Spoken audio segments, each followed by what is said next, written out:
both of them cheese. Maybe not cheese, but just be a little bit more aggressive. And I think you can maybe achieve that on this map off two bases a lot easier. Just a little bit safer to take that second base and go into a cheesy mid game or just aggressive mid game. Yeah, I would definitely agree with you, especially with those back rocks. You got a lot of opportunities to be really aggressive. And here in the top left position, we have our red Protoss player tied 1-1, losing the last macro game, but winning the cheese game. It is Picasso. Handicap. Wait, what is the handicap? That was, yeah, there's the manner. I mean, obviously, this is the only way Believe took it back. He had a 400 mineral lead, which eventually spiraled, but the man in the right-hand corner, who did take game 2 in a beautiful comeback, taking out that Manor Nexus. It is the one, the only, Exile 5's Believe. I always feel like Exile 5 has got to be 5 Exiles. Like there's 5 dudes. It's like it's some storybook fairy tale, but it's about these 5 exiled dudes, and they're all like, oh yeah, we band together, we cool, bro. That's my impression of everyone in Exile. I think Pig needs to make a reality show based on that. Somebody get Pig on that. 5 Exiles with Pig. I know he's a team captain, so maybe he could do something. Each guy gets like 1 zealot, and it's a big arena, and you're like, you got a micro, see who wins. You gotta like 3 of the guys. Yeah, we gang up the other 2, kill them, then we'll duke it out between us 3. So always scary things. I've always hated when in any of the macro things or any kind of the mini games, like here's 1 unit, use it well, and like, oh crap, if it's melee, I'm screwed. Like we're all gonna die here. Micro tournament. God.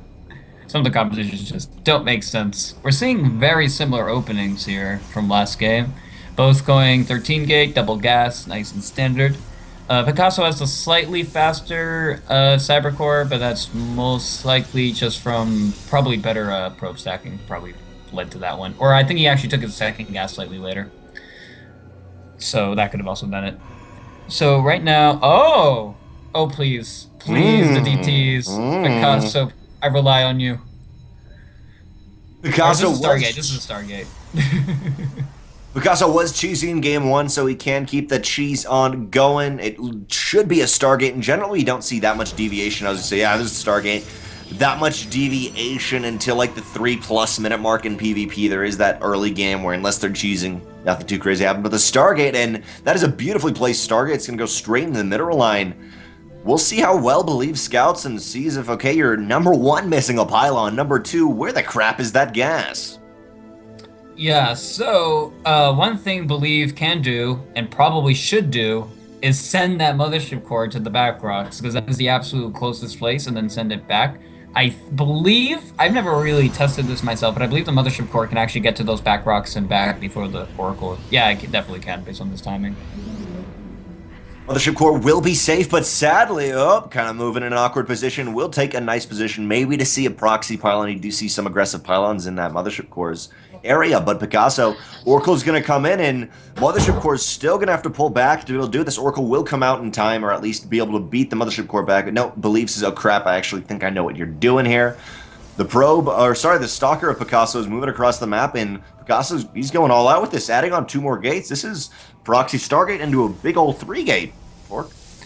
Oh yeah, this is gonna be fun. Now, what Believe is doing, which is really good, but he's gonna lose a few probes in the meantime. He's gonna get a Phoenix. I think Picasso's just gonna sack this. Picasso's not gonna be able to get out right here. Oh. Yeah, I think that was intentional because he knows a Phoenix is coming. So he was gonna lose his Oracle regardless. So he wanted to do as much income damage as he could as possible to get that lead, so he can outproduce his opponent.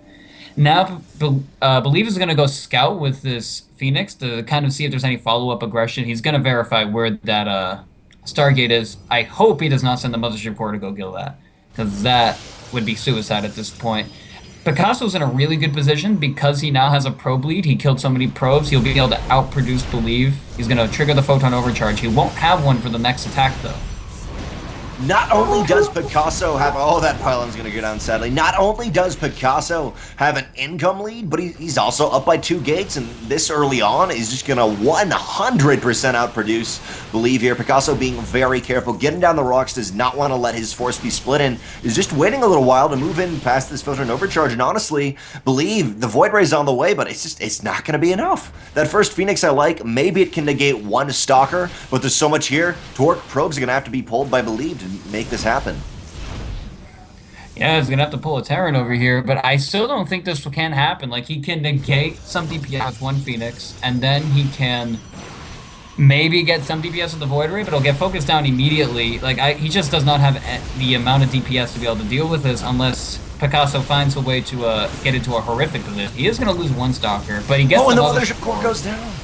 The Void Ray also may go down right here. It's desperately trying to get away. Will go down. Finally, off the back of this, a decent, like 7 or 8 probes were pulled, but 4 in total have gone down. And there's the dance. No, I would say Picasso game 2. You put down a Nexus and then had to cancel it, so I would be a little more careful. But there's the JJ. Picasso 2-1 will move on to the winners match. I like As the lovely Agile Zerg in chat, I believe he is correct that Picasso's first gate was a little bit earlier than normal. Let me verify that, because I think he was correct, actually. Picasso's first gate was 12, so not super early, but just enough to allow that Stargate to be slightly earlier than Believes, and take a nice lead off of number 1 killing 7 workers. Not only does that inhibit the production, but that early on, when it's at like this 5 to 6 minute mark, that is huge purely on you have to remake them where that minerals win. It's not like it's late in the game and be like, oh, I lost like 200 minerals somewhere. That hits you so hard losing them, not only income, but also remaking or what they could have been. Oh yeah, especially in like the 1 base versus 1 base scenario, whenever you lose like even like 5 probes to an Oracle and they're all letting you, you're like, oh no, because I have to remake these probes, but I also need to make units, and at 1 base this is so expensive to do, and he's just gonna outproduce me because he doesn't need to make probes and he has slightly better income. And on like 1 base you could barely afford to like make 3 Stalkers at a time. Like, that's basically exactly what you can afford. So if you're adding in probes, like your other Stalkers are gonna be late, and you're just not gonna, your defender's advantage is just gonna be gone. With a cheese that early, your Mothership Core doesn't have enough energy for 2 photon overcharges. You can't hold everything back, so that was just a really bad scenario for Believe. Especially with losing that Mothership Core, yes, it would have taken a little bit while to the photon overcharge, but in PvP, you're just so much relying, okay, I need to just defend till I got a photon overcharge, then maybe I can make something happen, or overextend a little into someone's base, photon overcharge.